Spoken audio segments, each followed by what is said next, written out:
vibes, got the 1942 pouring in my cup. In the session real loud, good gas, yeah, you know we about to roll it up. Bring the bottles to the session, big tab, go ahead and just live it up. Get lit one night, after that, we can go in. What's going on? What's going on? It's your boy Icon, and we're here on 95 South Podcast once again. Hey, first and foremost, y'all know how I go down. I have to thank God for this opportunity, because without him, we would not be here today to be able to have these great interviews and great people on our platform. And secondly, I like to introduce my right hand, my left hand, my upside hand, all the hands you think of. My guy, you know what I'm saying? Your baby mama's favorite host, you know what I'm saying? King Jacob himself in the building. What's going on, fam? Yeah, you hear me, dog? Okay, I can't hear him. Huh? I can see him, but I can't hear him. What's happening, man? Just glad to be in the land of the living, man. You know, we always, we always wake up. You can't hear me? Yeah, we can hear you. I can hear you. Can y'all hear me? Yeah, we can hear you. Okay. Yep. All right. Just glad to be in the land of the living, man. You know, another day, another blessing, and we always wake up with a chance and a choice. That's all. Yes, sir. Yes, sir. So we have a special guest on tonight. We met her at the Alabama Music Awards, 9th annual Alabama Music Awards, about, I guess you want to say a week ago, 2 weeks ago. You know, it seemed like everything been such a blur. Yes, a little over a week ago. Yeah, a little over a week ago. So we met this young lady. She was out there doing her thing like we was doing our thing. She was out there representing her company and what she does. She has a lot going on, a whole lot going on. So I'm going to let my man King Jacob do the introductions like he always does. Then we're going to get into the end. We're going to interview and find out this lady's life and what she really has going on.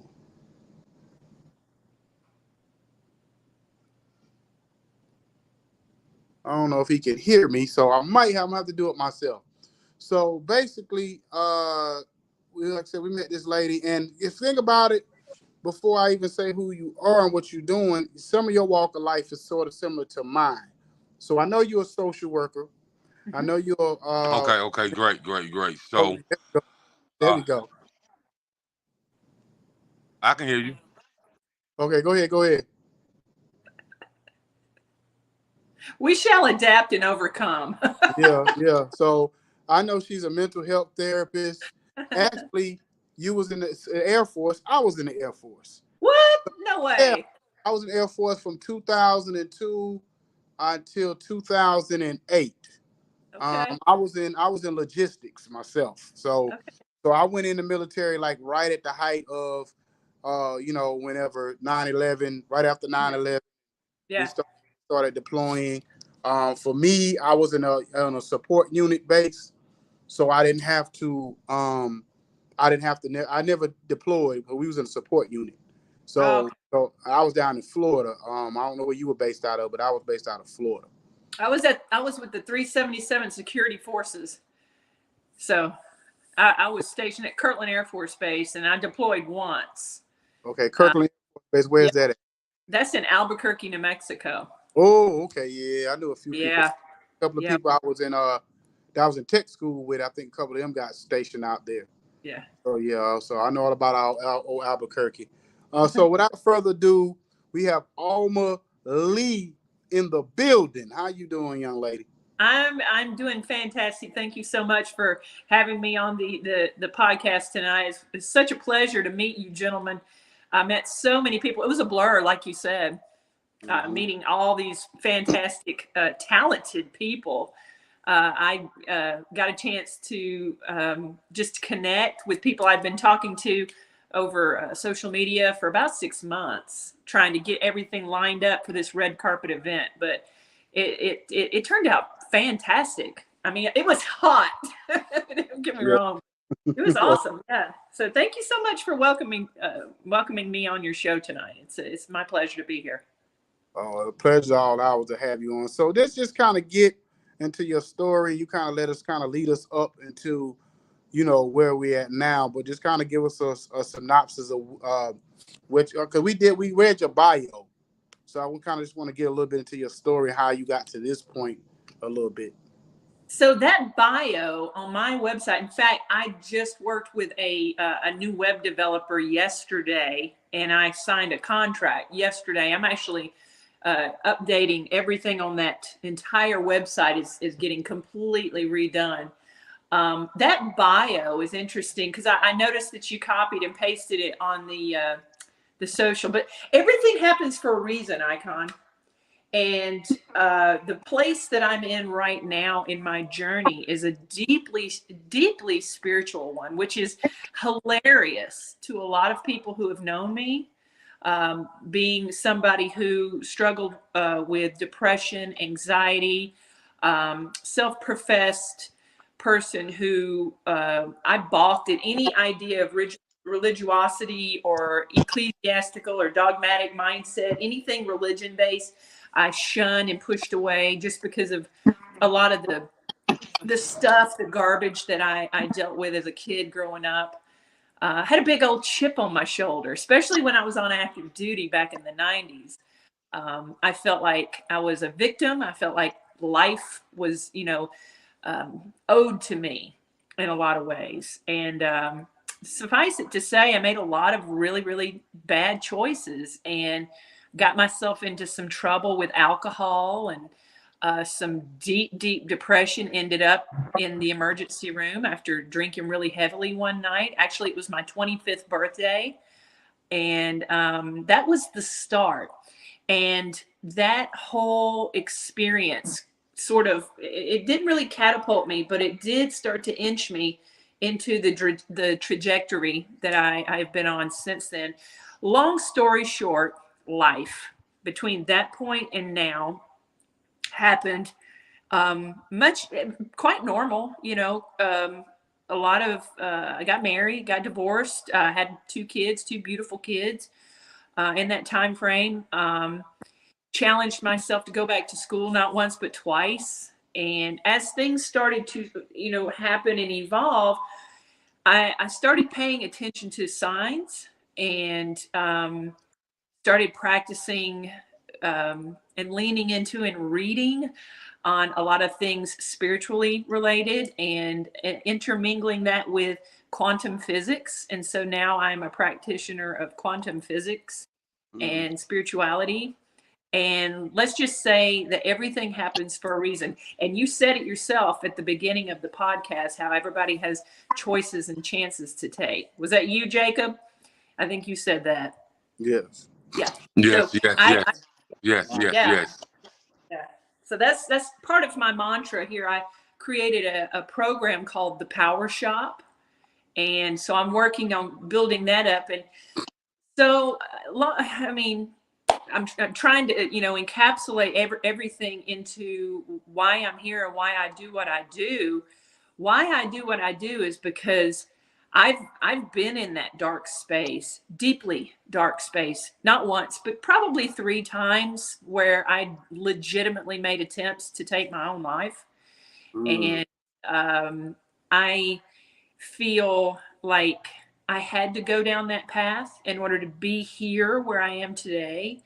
And it's not just the red carpet events, it's the opportunity to interact with people.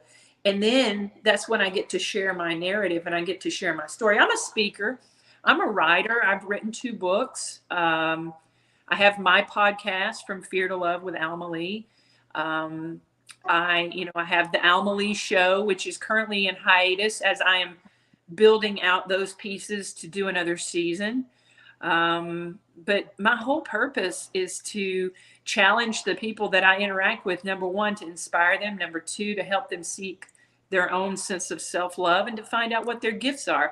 Every single person that I meet, every person that you meet has been born into this incarnation because they have a gift. You have to find your gift. So that's what I'm here to do. So let me ask you this question. So the thing about depression, a lot of times people that's around a person that's depressed, you don't know it. They don't show it. They don't act it.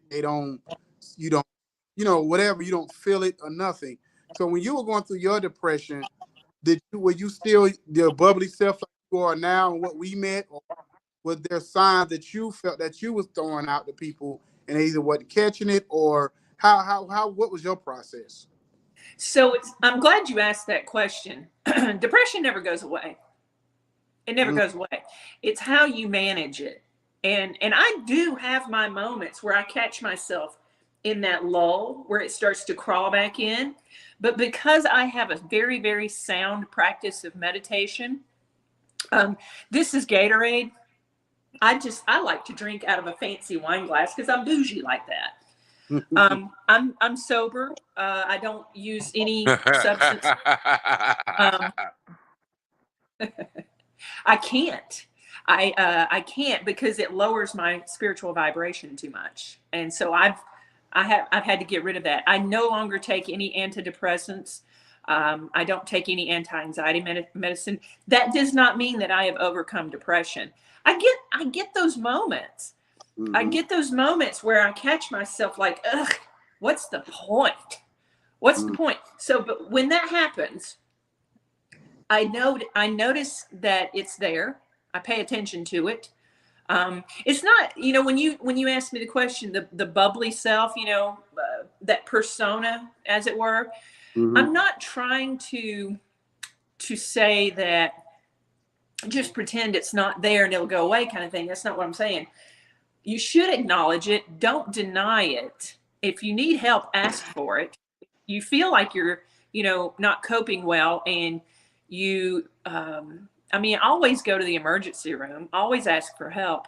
But for me, I don't have, at least I haven't in several years, bouts of suicidal ideation. That doesn't come up. But if it did, I would ask for help.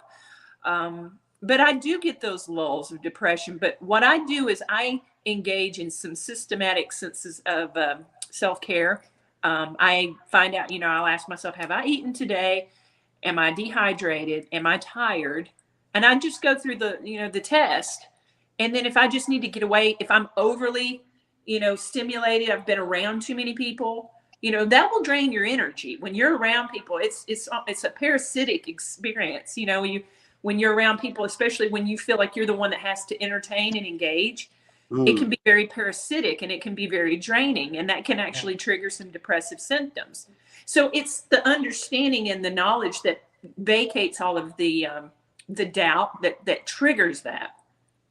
So I'll take a hot bath. I'll get away from all of those energies. I'll make sure that I take measures to recharge, and I do what I have to do to pull myself out of it. But if I needed help, I would ask for it. And there is absolutely no shame in doing that. Just because I'm a mental health practitioner, it doesn't mean that I have a magic wand that makes all my symptoms go away. It means that I use a systemic practice of self-care and self-love.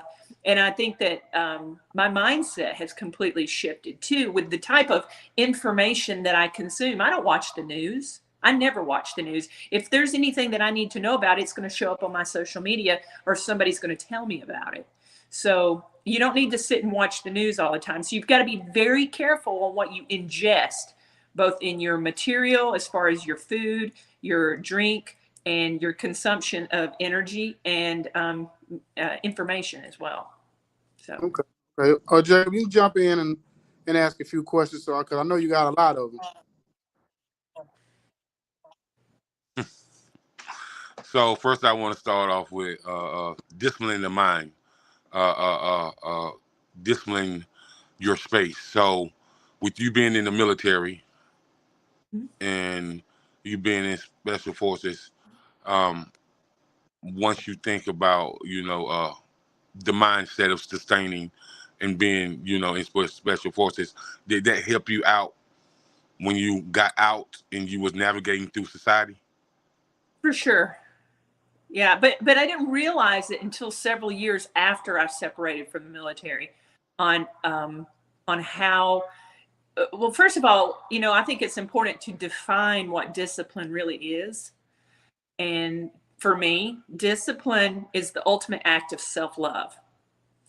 I invest in myself every day because I'm worth it. And when I say things like that, It's just like when I engage other people, especially when I do my clinical work with other people, and I express the sense of discipline, is that you holding yourself in such a high regard is an act of self-love. I make my bed every morning of my life, every morning. Something's wrong with me if I don't make my bed. And I make sure that I'm, taking time to meditate and get my spirit right, and make sure that I am allowing those positive forces to come into my space and just challenge me, inspire me. For me, where I'm at now, Jake, it's not even a thought. It's muscle memory. It's like getting on and, basic hygiene. It's like brushing your teeth and taking a shower, for me anyway. So. Okay. And so with you saying that, I can appreciate, the values of self-love. And so, with you being in that mental health field, in that space, and with you dealing with mental health, you know, um, when you was going through your healing process, and and we all go through our healing process every day. So, how do you see the world different nowadays since you overcame, a lot of things, and you see a lot of people still going through it, but you was able to not be on any antidepressants, and you're able to catch yourself when you're steering to the left. And so, how does that, keep you focused in? How do you look at the world nowadays? Because the world is so much different from when we grew up. Things are different. Kids know too much at early ages, if you ask me. Agreed. And Agreed. Yeah. the Yeah. way people navigate is really, really different. And so, how do you perceive the world, and how do you keep yourself elevated, motivated, and determined? Well, like I said, it's the discipline. It goes back to discipline. I don't claim to be the most disciplined person there is. I'm not David Goggins. Although I do believe that while he's, he and I would probably have a very interesting conversation, because there's some types of his behavior that I find questionable. But the whole of who he is as a person, I here's the thing. I just know that standard approaches for me when it comes to mental health, wellness, and like you said, overcoming the challenges of life. I mean, I kind of had to have my ass kicked. I kind of had to uh, have life kind of, get my teeth knocked back a little bit. And I think that that's helpful. But I am a Gen X. And like you said, younger kids, this younger generation, they know too much too early.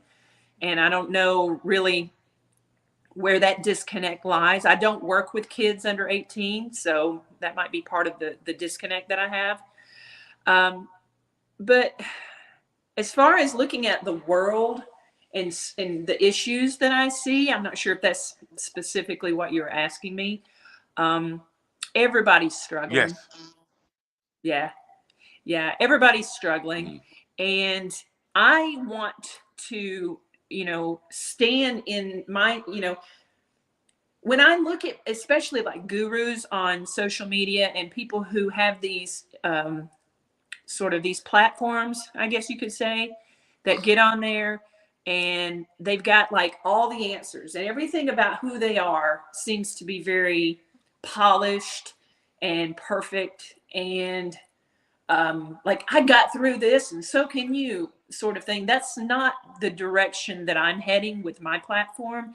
With my platform, I want people to feel okay with the issues that they sort of, have to disentangle every day.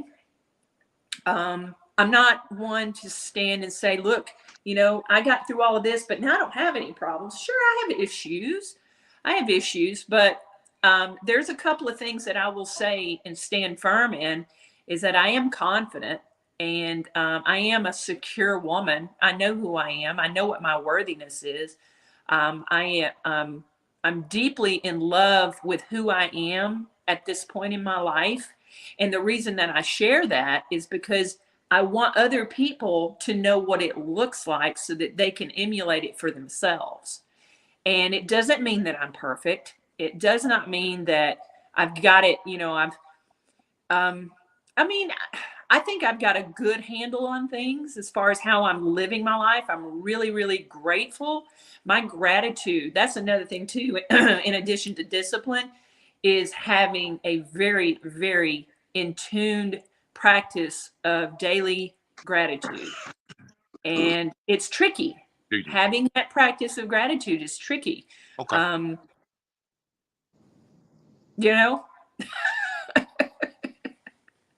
You know, I got right. So we talk about the healing process, and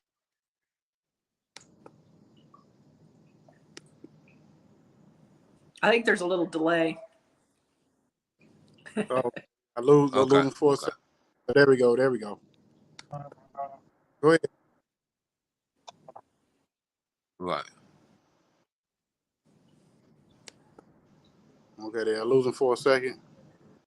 So yeah, I think it glitched there. So for a second. Alma, I can y'all hear me? Yeah, Yep. we can hear you. Yeah, I hear you both.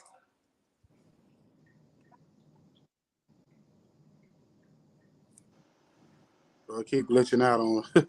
so basically, till he give him a chance to get his stuff right.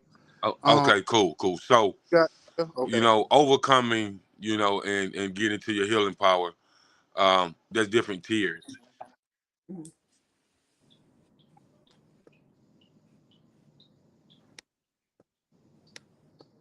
I didn't catch the last end of what you said, Jake. This is fun. I love live podcasts for this. so basically, them get this thing together or whatever. So we have a little issues, but we're gonna get through it. So yeah, what I wanted to ask also was, because I used to be like a children's psychologist and to deal with people that was like drug addicts and things of that nature. What is the one thing that you've learned dealing with, like when being a social worker and a mental therapist? What's the one thing that you've learned more than anything when you have to hear people's stories and kind of help them navigate through what they're going through? The main thing that I've learned is that most people, not all, but most people are programmed to be victims. Okay. Most people align to a program that they are victims in some shape, form, or fashion. And what I say to that is this: you can choose that if you want. If you want to pick up that cross and carry it and say that, because of your trauma, because of your background, because of your birth story, because of who did something to you, and you want to carry that and use that as your identity, I can't change that. But what I can say to that is this: how much do you want to experience joy? Because the levels of joy, it's a pendulum effect. So the levels of joy are correlated. They're commensurate to the level of injury and trauma that any one of us could ever experience at any point in time. You feel me? So if you have a pendulum, first of all, I'll say this: comfort in life is the enemy to growth. If you are not uncomfortable in some shape, form, or fashion at time, you're never going to experience ecstasy or joy. You'll never know the true measure of what your purpose is if you don't have the ability to withstand some type of BS, trauma, or tragedy in your life. And I'm not saying that you should suffer. I'm not saying everybody's got to suffer in order to have this. But what I am saying is that most of us have already. So why not use it to propel yourself into greatness? Because the reason that we were brought here into this world, and I found this through deep dive meditation. I've never done any of the healing medicines like ayahuasca or the frogs or whatever that, drugs or anything like that. I've never done any of it, but I have had some deeply moving spiritual meditations. I've meditated for hours at a time. And through my meditation process, I've come to these realizations where I have been able to just pull away all of the periphery, all of my programming, and just get down to the clarity of it and just connect with my higher self and connect with consciousness, where I have been able to understand the purpose behind why we're here, as well as what my purpose is in that. So when you talk about struggling, you talk about what have I learned from people. I've learned that we have been dumbed down. We're dumbed down by society. We're dumbed down by social media. We're dumbed down by watching the news too much. We're dumbed down by the movies that come out from Hollywood. Things are always around us. If you're not careful, you're consuming things that will keep you locked in a low vibrational space. Personal relationships, interactions with close family members. Some of the people in your family are some of the worst, most toxic people ever. And just because they're blood relation, people feel so compelled to stay connected with them and listen and ingest everything that they're harping on, right? Preaching, So, you preach. you know what I'm saying? So what I'm saying to that is this: critical thinking, critical assessment, having a backbone, standing up for yourself. That is going to be your biggest spear against all of this, is standing in your own power. And that starts with your self-love. So if you've come through the fire, and if you've experienced abandonment, you've experienced trauma, I don't care what it is, what you call it, every single person on the face of this earth that's ever been born is equally valuable and worthy. And then nobody else can take that value away from you. Nobody can abuse you, assault you, do something to you, make you worth less. Nobody can do that to you. The only way that a human being can lose value of self is through your own behavior. So if you're walking the earth and you're acting like a doormat, and you're acting like somebody who can take advantage of other people, you're treating people poorly, you're betraying people, you're lying, you're cheating, you're stealing, and you're overall being a scourge to humanity, yes, that will cause you to lose value. And you have to have atonement. You have to have accountability. You have to go through life and you have to rectify all of the wrongs that you've done in order to regain that value of self. It's all a process. It's all a process. And everything that I know about myself and where I'm at in my spiritual healing journey has all come from getting the clarity of calming the mind by shutting off the TV, shutting off the computer, shutting off social media, shutting off certain people. Getting rid of the poison of the influences around you. When you know what your value is, when you know what your self-worth is, and you start pouring into yourself first, as long as you're filling your own cup, you've got plenty to give to those people around you. And you'll start noticing as you go through that healing journey as well, that some of the people that you think are your best friends will turn out to be your worst enemies. And that's okay. That's all part of it. Oh yeah. Yeah. Oh yeah. You're absolutely right. Absolutely right. And what I can really say about that, you live and you learn. And as long as understand who you are, you Right. know, and understand the real PP, power, purpose, and passion, and we ain't talking about the loan, we talking about the real PPP. You know what I mean? So with that being said, I see you interview a lot of influential people, and I see that, like I told you, I definitely want to touch on, the entertainment business, community development, and also wanted to touch on like uh, the the intellectual level of a conversation, and what moves you to continue a conversation. And so let's talk about um, the entertainment business and what you think about it. From you really interviewing people, understanding who they are as entertainers, and hearing their stories, like, what is your whole take on the entertainment business? From you being in the media, and from you just understanding, the different levels of music, because music is such a universal language. Yeah. Yeah. Well, I mean, nothing really heals quite like music. Right.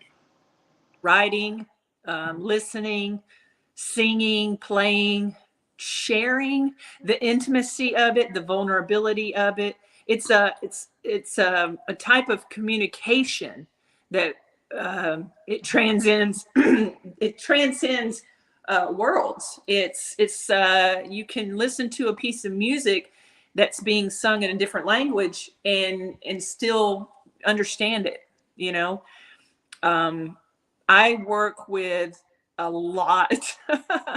I work with a lot of musicians in the, well, not just now, not just in the Charleston area. It started out in Charleston, but I've had conversations with producers in Atlanta no names, Atlanta, LA, some folks out in LA that I've spoken to that, you know, are interested in the dynamic of a psychotherapist working with musicians. And we've spoken about some different ideas that we're working on. I've got a couple of folks out in Las Vegas that I talk to. I won't say that they're clients, but I talk to. Um, a couple in I got a gentleman in Houston, 3 in Chicago. I got some folks up in New York City that I've been working with, and Milan, Italy, of all places. And so these are people both with the entertainment as well as the clinical circles that are just looking, they're just wanting to know, why am I involved in all this? It's got people's ears, I've got people's ears. We'll just say that. Okay. So it's a different bend. I connect with entertainers and musicians and vocalists from all walks of life and all different genres and all different backgrounds. And it started out as just kind of an opportunity to give these folks a voice so that they can share their points of resiliency with the audience on the Alma Leigh show. And it just really kind of springboarded from there. And so now we're looking at potentially doing more of a concert type series for that. So we'll see. That's it's in its infancy right now. Well, the reason why I asked you that, because in 2024, me and some of my colleagues will be putting together a music and mental health seminar. And from what I'm gathering from a few people, this is going to be huge, because a lot of people that's in the music industry or the music business, they deal with that a lot: depression, anxiety, bipolarness, schizophrenia, and it seems like in the entertainment industry, it has went unnoticed for so long. I mean, we know what happened to people, Yeah. but there's no way that people are trying to help them heal until before it gets to this point. Right. Because from what I understand from some people, some of the signs was always there, but people, they'll be all right. They just going through a little something. No, we just can't say people will be all right. They just going through a little something, because with a person brushing it off and acting like it's just a little something, no, it's a whole lot that they're going through, and they feel like they Yeah. have no voice. They feel like they can't express it, and that's why you hear musicians make such dark music sometimes, because Right. they're really going through, and the music is kind of the only way they feel like they can get it out, and they Yeah. feel like that's the only way somebody listen. Like, when you at this top tier and you tell somebody that you're going through this, that, and the third, people fail to listen. And so, with that being said, how do you think we as a people can change that narrative, where we can kind of balance the music and mental health, and try to get this issue resolved when we're coming together and unified? Yeah. That's a great question, Jake. So I've been doing this for about 10 years now. And the common theme that I see, and what is usually not really discussed out in the open, is that it is true. When people speak about, hey, I'm having a really, really hard time. Most people, and it, let's just put the cards on the table. Most people feel very uncomfortable in hearing that. And it's because most people aren't psychotherapists. Most people are like, what do I do? I can't fix this, so I'm going to ignore you, or I'm going to stay away from you. And I'm just going to pretend that you didn't just share that with me because I don't know how to help you. That's that stigma that gets tied into it, because a lot of people, we don't want to fail. We don't want to, tell our buddies, that, hey, I keep that to yourself because I don't know how to fix it for you. So a lot of times there's that disconnect. People don't want to share because, they know that, well, if that guy at the gym were to tell me that he was struggling with some stuff, I wouldn't know what to say with him either. So I'm just not going to say anything to anybody about how I'm hurting right now. I'm just going to go work out some more, and I'm going to ignore it, and I'm going to ignore my spouse and my kids, and I'm just going to go play video games, or, go to the bar or do whatever. What I would recommend to just regular people is just listen. Don't try to fix it. You can't. It's okay. And it's okay to not have all the answers. It's really okay. It's okay to let your buddy cry. It's okay to say, dude, I wish I knew what to say, but I don't. It's okay to say that. Another thing too is that if you're worried that your friend might be thinking about killing themselves, notice that I use the terminology killing themselves or commit suicide. Don't tippy-toe around those terms. Ask them, are you thinking about killing yourself? Are you having thoughts of suicide? Ask very direct questions where there is no wiggle room, it's a yes or no question, and sometimes silence is a yes. If you ask somebody that question, if you say, hey, are you thinking about killing yourself? And they're like, I would take that as a yes. And then from that state, take them to the emergency room, call Right. 911. It's not a big deal. People think it's this huge thing to go to the ER or to call 911. I don't have insurance. So what? It's just money. What's more expensive, your life or money, at the end of it all? Stop worrying about the logistics behind it. Don't make it bigger than it needs to be. Make sure that they get access to those resources.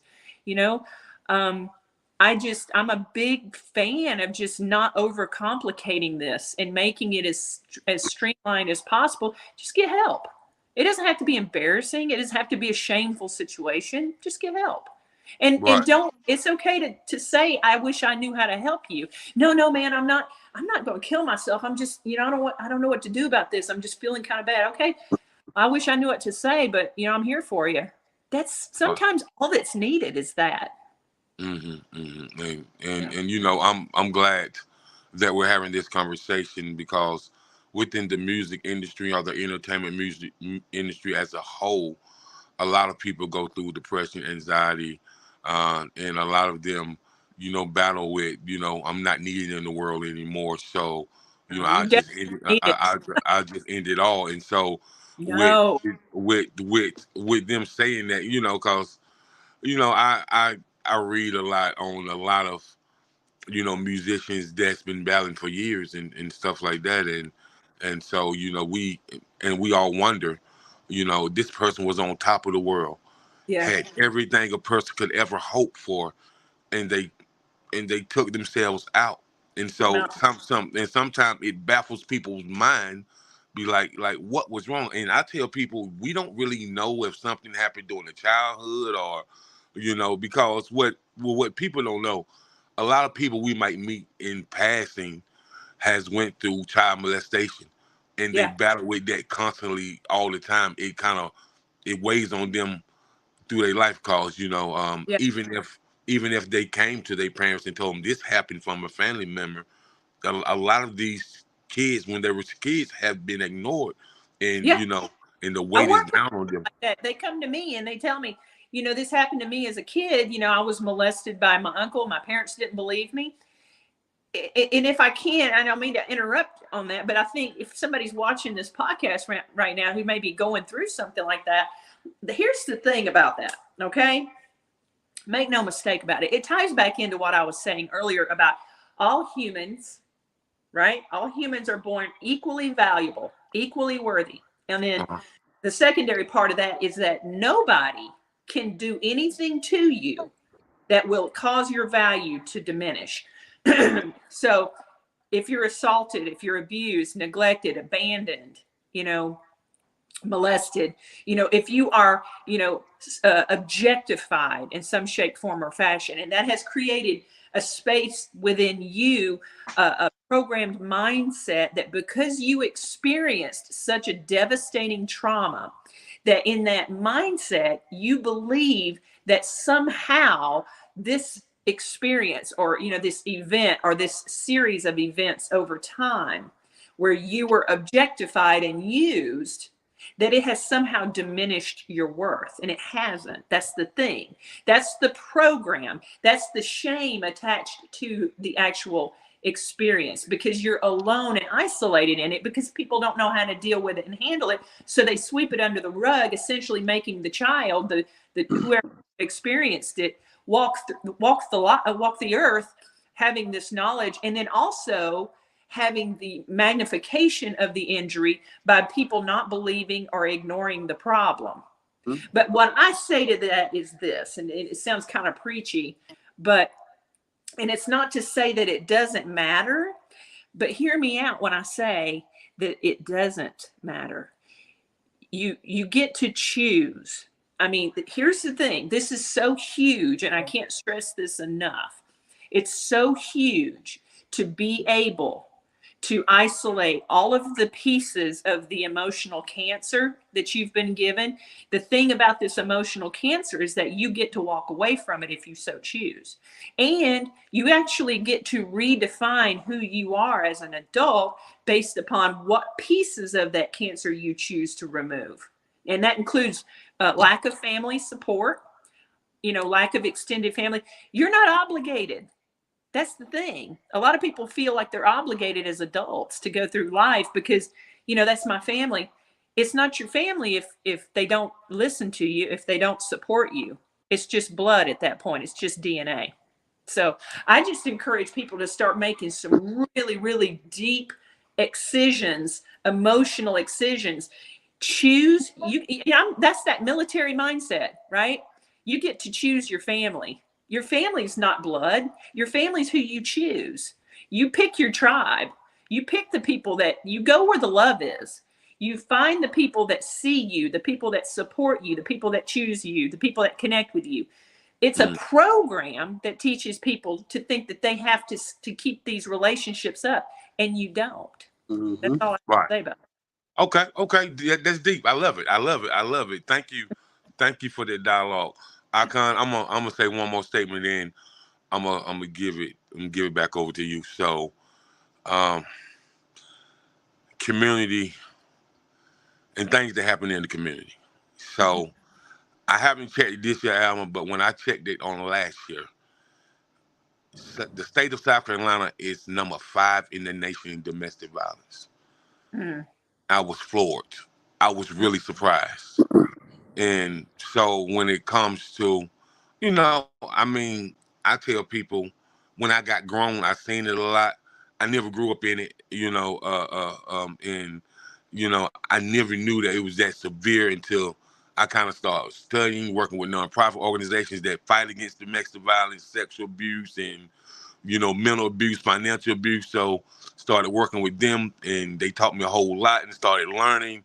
And Right. so, I was like, man, let me research my state and see what my state got going on, and like with this trauma, with this abuse and stuff. And I was like, wow, number 5 in the whole United States of America in domestic violence. So, domestic violence. Now, I hear people say, why didn't she leave? Or why didn't he leave? Then I Mhm. also hear them say, it's not that easy. Um, and so I just because I know people who have escaped it, and Mhm. I know people who lost their life because of it. Yeah. So so Yep. from your take, you know, with you with you being a mental health professional, right? So when a person experiences this, what is the mental capacity, and how how how damaging is it mentally and emotionally and even spiritually in Yeah. your take?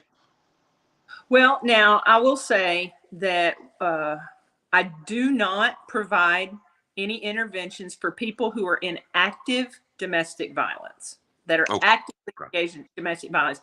And I do not do any couples counseling for couples that were formerly involved in domestic violence, because I'll tell you right now, y'all got to get divorced. I ain't working with you. You know, at the end of the day, my opinions are very controversial, or so I've been told. But I think, if somebody's hitting you, why, you know, I don't get it. I don't get it. This is why I don't work with domestic violence. And maybe that's part of my background too, that kind of colors that. I am a practitioner of empowerment. I am a practitioner of self-love first. And Okay. what I will tell people is this: you cannot divorce yourself. You are your own steward of your own well-being. You are your own ride or die. And you are the one person that will always be with you while you walk this earth. And so you have to put you first. And I don't see what the big deal is in getting a divorce. I don't see what the big deal is in kicking somebody to the curb. I think that we're overly romanticized about trying to make it work. No, screw him, screw her, get rid of him. He's smacking you around, he doesn't respect you. And if you're tolerating it, you don't respect yourself. I am a big proponent of making sure that you fill your own cup first. And I'm not judging anybody for staying in a domestic violence situation. That is absolutely not what I'm doing here. I am seeking to empower people and reminding you that life gets really, really interesting and good when you start choosing yourself. And a lot of people that are stuck in these situations don't even know that they can. That's where I'm at. That's what I do. That's what I challenge people to do, is to find them that sense of inspiration and empowerment, and reminding them that the reason that you feel like you have to stay is because you're scared of being alone, because you don't know what it's like to take care of yourself and to look at yourself as somebody that is deeply, deeply powerful. So I'm more on the woo-woo side of things, and I'm more on the self-love, empowerment side of things. I don't work with people who are actively in domestic violence because I don't have any patience for it. I Well, I don't. just I just wanted to see what you thought, because it's so highly talked about, and it's like, cause my brother works for law enforcement, Yeah. and he always tells me, yeah, we locked this many up last night, and I say, Yeah. for what? And he's like, the domestic violence. He said, I never understood it, man. I never understood if you're with somebody that make you that angry, till you just lose your cool. He's like, man, don't be with that person, man. Just get away from them. Right. And that's what I feel. If you're a person that make me lose my cool that much, man, I just need to get away from you. Like, you need to go your way. I need to go my way, man, because it's something out here better for both of us. Like, we I can't think I can't do it. it's interesting that you said that, Jake. I think it's interesting that you said, if you make me lose my cool. And it's interesting because I'm assuming you're taking it from the perspective of the person who is doing the domestic violence. But you know what? It goes both ways. And Okay. the thing is about domestic violence against men is that men are more ashamed to report it. You're right. You're absolutely right. And I saw a report. There was a famous TikToker. I don't know what his name is, but he filmed his wife beating him on TikTok. And I was just like, I mean, men suffer too. This is not just a one-sided deal. You're Um, absolutely right. yeah, yeah, I actually watched what was it, 60 Minutes or 48-hour Mysteries or something of that sort. One of them two shows. And I remember the guy he was probably 300 pounds, all muscle. The lady was probably a little petite something. And she basically was beating on him or whatever. But it made it, and the police would come and thinking there was something else going on. And at the end of the day, she ended up killing him. But the whole time she was abusing him, and he was like 3 times her size. Yeah. You know Yeah. what I It mean? goes both ways. It goes both ways. I think for people who are watching the podcast or maybe watching the rewind of it and are dating and they're not sure, how do you get in? How does a person get involved, with somebody who is violent? And I will tell you this. And I did an episode of the Alma Leigh show several months ago with a British, gosh, I wish I could remember her name now. She's a dating coach, but she's from Great Britain. And I said that in our world, in America, American society, that for me, if I go out with somebody and they're like real early on sarcasm, to me is a red flag. Mm-hmm. But she said in British culture, it's almost a requirement to be sarcastic. I was like, no. If you're being too familiar with me right out the gate, that's a red flag. Mm-hmm. But I'll say this, early on disrespect, that's not a red flag. It's a deal breaker. If someone is disrespecting you and they feel so familiar to disrespect you right out the gate, that's a deal breaker. Mm-hmm. Have enough regard to separate yourself, because that will, all disrespect, or excuse me, all homicides, domestic violence homicides, started with disrespect. Mm-hmm. Think about it. Yeah. Yeah. So, Yep. so I want to ask you this question Wow. to go back to, because something you said earlier. Now, the first time I heard anybody say this was Steve Harvey. And Steve Harvey said, in order for you to really achieve anything in life, you have to get out your comfort zone. You have to be comfortable with being uncomfortable. Yes. And when you said that earlier, I remember years ago, I always thought something was wrong with me because I actually thrive more in chaos. It's like if I'm comfortable, I'm actually comfortable. I'm actually uncomfortable when I'm comfortable instead of the other way around. So when I'm uncomfortable, then I know it's like I know I'm on to something, because now I have to push myself and really be on alert and be really like focused and locked into what I'm trying to do, because I know I'm in, because whether it's financially, whether it's just emotionally, whether I can't sleep at night, whatever it is, I know something else is going on, because I'm so my mind is racing and there's so many things going on. But if I'm comfortable and everything seems to be cool, I'm like, I don't like this. So You're like, when's the other shoe going to drop, right? exactly. So I always try to encourage people to get out your comfort zone, because I heard Denzel say this I was watching the video a couple of days ago, and he said his professor told him, if you ever want to accomplish anything in life, that you have to do something you never did before. So you know, and most people don't understand it. Absolutely. I tell my clients all the time, Akon, I tell them, look, when you go into, when you go to brush your teeth and you take your toothbrush and you take your tube of toothpaste and you put your toothbrush in front of it, what do? You don't just sit there and wait for the toothpaste to come out of the tube. You got to apply some pressure, right? You got to put a little bit of pressure in order to make some things happen. And that means calculated risk taking. I would be very, I would temper the chaos. I think a little bit of chaos is good. That's why we have amusement parks. You want to ride the roller coaster, but you don't want to live on it. You know what I'm saying? So a little bit of chaos is fun. It's good. It keeps things lively. But all of that to say is that it's important to honor yourself. We're a society of people where we've lost the ability to honor ourselves. Like I tell my clients, this is going to sound so super crazy, but I'm talking to the viewers right now. When I talk to a client, I tell them, I love me. I'm awesome. I'm not perfect, but I am awesome. And the reason that I say that is because, one, it's true. And two, most people have never witnessed another human being say it with their whole chest, so that they don't know what it looks like. How can somebody emulate having self-confidence if they have never seen anybody do it? If they've never seen anybody take their agency seriously? And another thing too, the third part of that is that when I say that, I'm holding myself to a high standard. See, I can't just say it and not be it. I gotta walk it. So that holds me up. and it pushes me and it forces me. It's putting that pressure on there. It's keeping me out of my comfort zone. So I'm consistently in that space. And another thing too, going back to the DV piece of it all, and this is how it all spider webs. It's all interlinked. I don't get angry.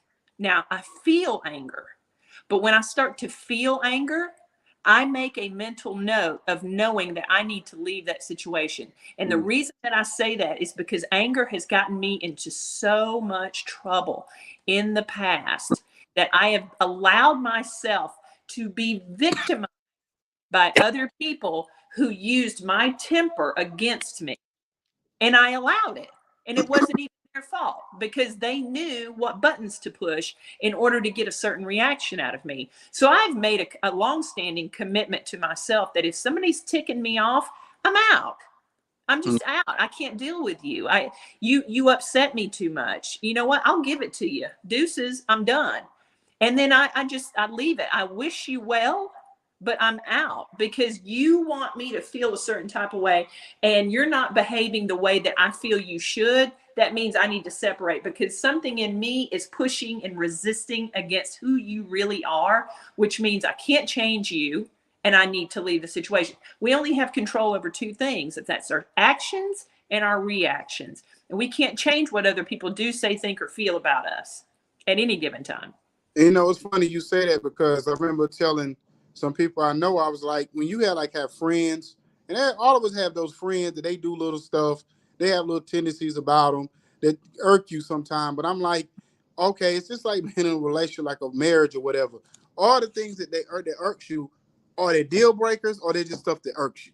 Yeah. So it's so bad that you have to stop being friends with them, or this is still little stuff that you know that's just nuances about them that you just like they get on my nerves, but I know they're a good-hearted person. I know their intent, whatever, and it's just this one little couple of things about them that get on my nerves. And it's For just sure. like a relationship. You know, you have things about the significant other, especially if you with somebody a significant amount of time, that, Yeah. you know, whether it's they leave their socks laying around or they snore when they sleep or whatever it is, or those things that's going to be deal breakers, or is it something that you kind of like have to say, you know what, overall, they're a good person. It's just those little things. And that in life, I had to end up asking God to deliver me from people because I was like you. I had real bad anger issues. So I would find myself getting myself in a lot of sticky situations because I would allow people to push me to that edge. And I had to say, you know what? I can't, I'm getting older. I can't allow little things in my life to get on my nerves so bad when I let people like push me to be past anger to rage because of something they did or said or Right. whatever. You know what I mean? So I had to come to grips with myself, and I've always said I probably do need to still need to go see a psychologist myself. I know I do. You know what I mean? As far as like certain little things here and there, I probably could still work on. Yeah. But Well, you know, if you have if you're in an engagement with somebody and you're feeling, anger in that engagement, one of two things or both things is happening. Number one, that person does not care that you're angry. And number two, they want you to be angry or both. mm-hmm. And that's really the long and short of it. And there, nothing productive comes from that. Mm-hmm. And I'm Mm-hmm. not saying give up the relationship, but you have to give up that moment in that interaction and separate yourself because nothing productive will come out of anger. That's the lesson that I've had to learn on my own. And that also helps me to enforce those healthy boundaries with those people because they'll know that once they start, boop, boop, boop, pushing those buttons, that I'm like, you know what, you can have it. I'm not interested in this engagement because I'm starting to feel some type of way. And I feel like you want the benefit of me being, in a tailspin. Hey, I've been married. I know all about it, and beyond that, it's being a child, raised in the way that I was raised. I grew up as a young woman, just always looking for a justified fight. I was always looking for a place to put my rage somewhere else. And that's no way to live. It's just not. Life is too wonderful to be living like that. Yeah, because we did a podcast the other day, and the lady we had on the other day, shout out to Apostle Q, and I said, the one thing I said, when you engage with somebody, are we arguing, are we debating, are we discussing? Because if we're arguing, then that means we're just yelling at each other and nobody's hearing the other person. If we're, Right.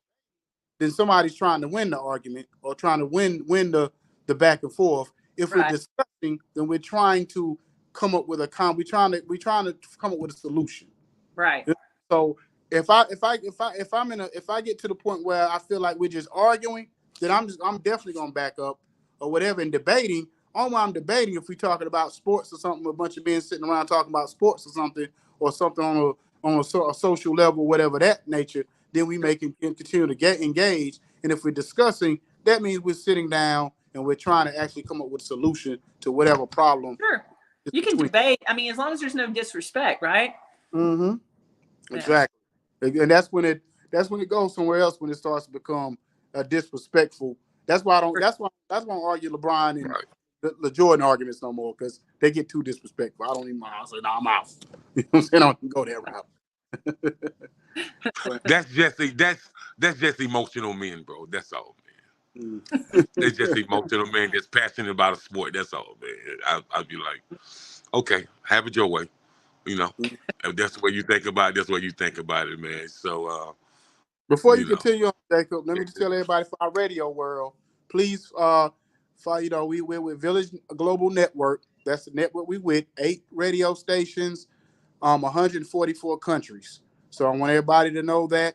Please follow us, or if you want to book us or come on for an interview, go to 95 South Podcast at gmail.com. Follow us on Icon E19 and follow us on, what's your IG, Jacob? King Jacob 1974. King Jacob 1974. Those are 2 places you can definitely follow us on. And like I said, 95 South Podcast at gmail.com is if that's where you want to book us or if you want to come on for an interview. But continue on, my brother. Yeah, so, a lot of people have this in their mind that all men are macho and tough. No, that's not true. What do you mean? You mean you're not? That's a news no, that's not what I mean. What I mean is, if you line 20 men up, 16 of those men are mama boys. And so there's a sensitivity to that man where you be like, man, why you got so emotional? And he might be like, this is just who I am. No, you was emotional, bro. Admit it. Don't. Ain't nothing wrong with it. Admit it. I would rather you have some emotions than be just a picture on the wall and don't say nothing. Agreed.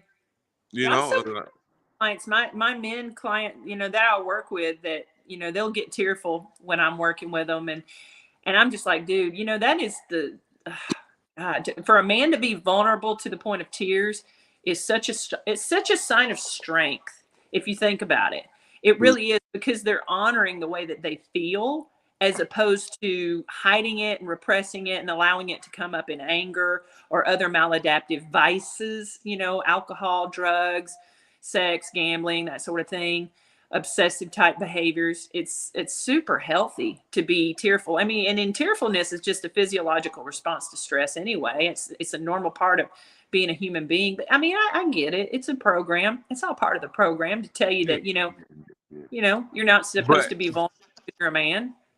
But a lot of men only understand that after they get 40. After they reach 40, they understand that. 40, is that what you said?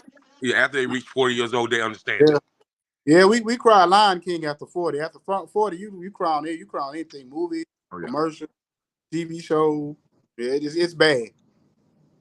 Yeah, after you get 40, it's like your emotional peak. I don't know if it's a midlife crisis, where we're in tune with our emotional side, or we're in tune with that sensitivity that we always held in, that mama and grandmama know you always had.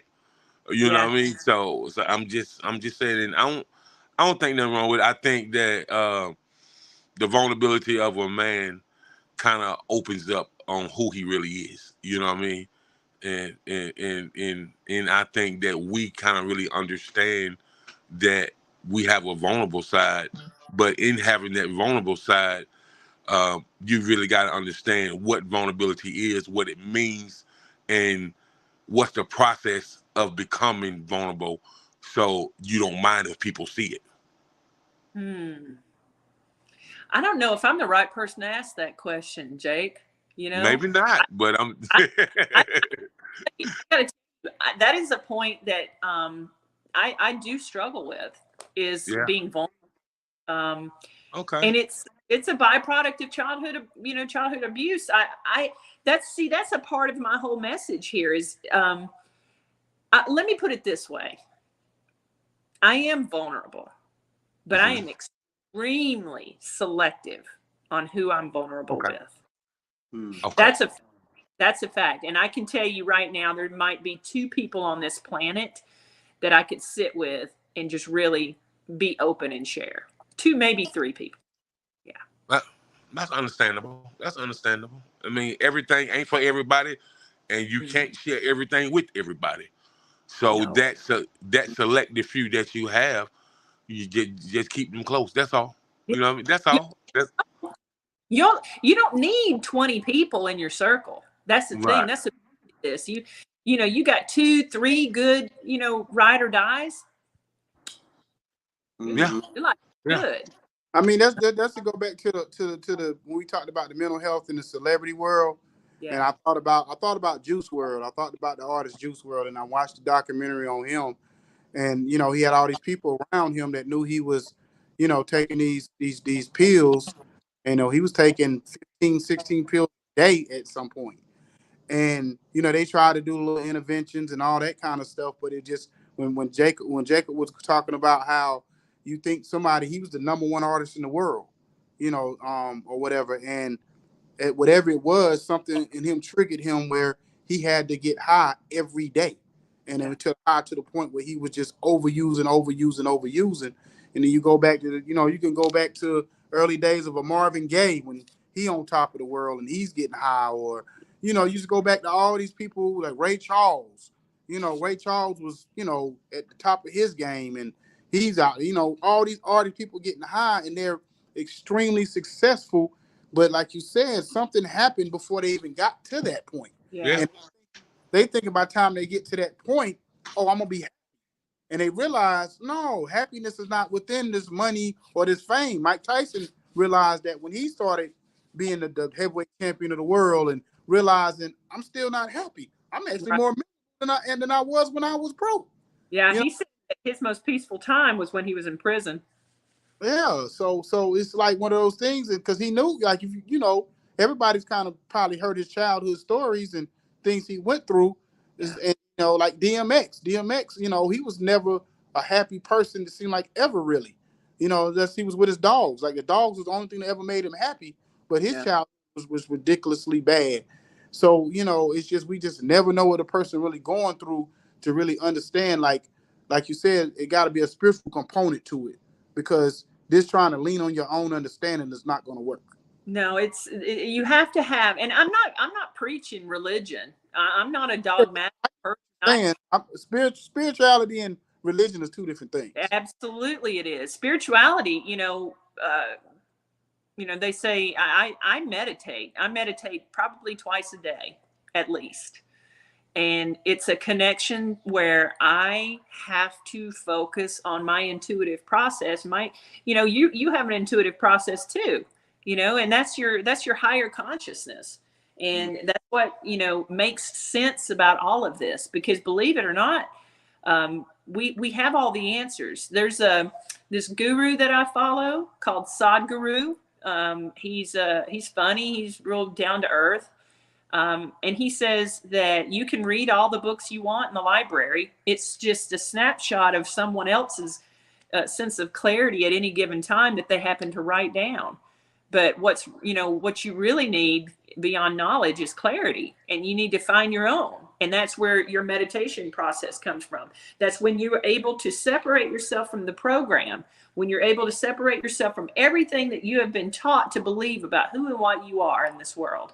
And when you can set that all aside, when you can set aside those belief systems that are weighing you down, that are holding you hostage in your own mind and in your own heart, and you can kind of get rid of all the garbage and the den and the periphery and the things that feel like they're benefits to you when actually they're just kind of like a big ball of gold, but it's actually a weight. It's holding you back. When you feel like it's something of value, when you get all of that and you set it aside and you just concentrate on being with the universe, being with God, whatever, however you want to color it, whatever, but getting outside of the program, stepping aside. This is why I tell people all the time, you've got to meditate. You have got to just quiet down the mind. A lot of people say, well, I can't meditate. It's just too much. That means you need to try it even more. And for me, it started when I first started meditating was probably 2018, 2019 was the first time I actually gave it a try. Mm-hmm. And all I did was just sit in the quiet, and it was painful. It was annoying. I just couldn't stop the rattling in my brain of things that I needed to do. I need to pay that bill. I need to check my email. I needed to take the stuff out of the dryer. I needed to, put the dishes away. Everything that I needed to do. Part of my program was constantly, just fighting for my attention. And then I started with staring at a lit candle.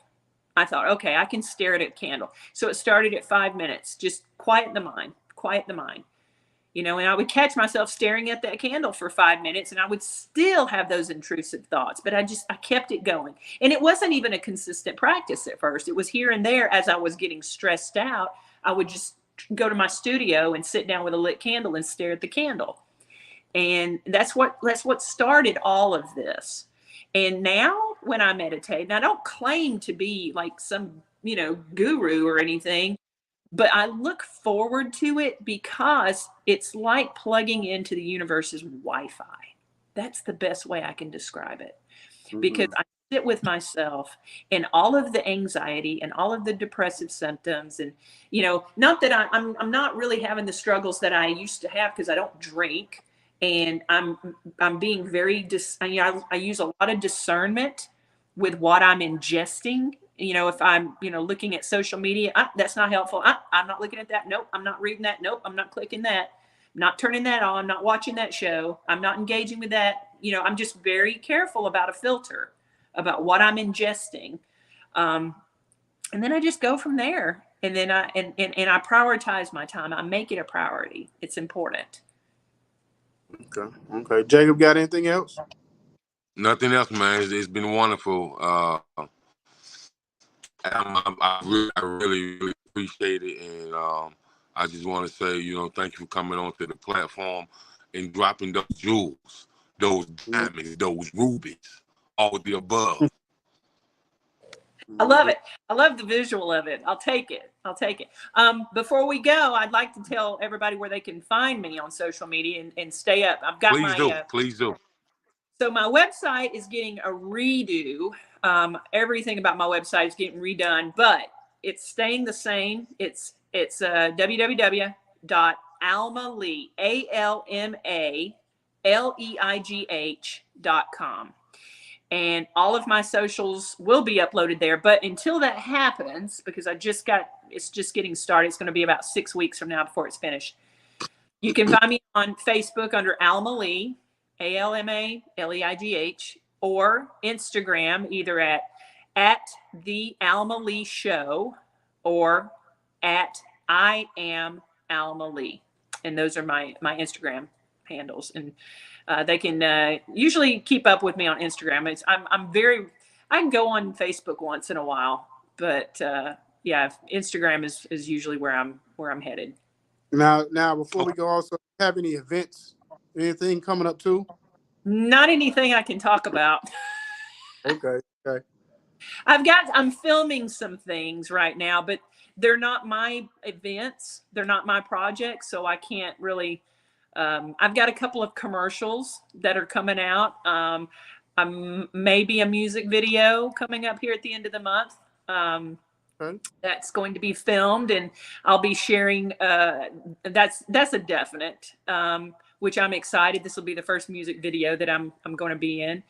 What else? I know I'm forgetting something. I've got something around November. Nah, nothing I can talk about though. But you'll see. That's why they got to come to my Instagram.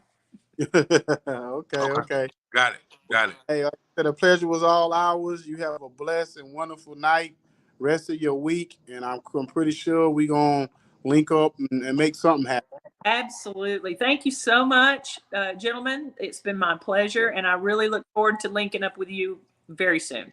Yes, No doubt. ma'am. Y'all. Likewise. Good night. Good night. Got the good vibe, got the 1942 pouring in my cup.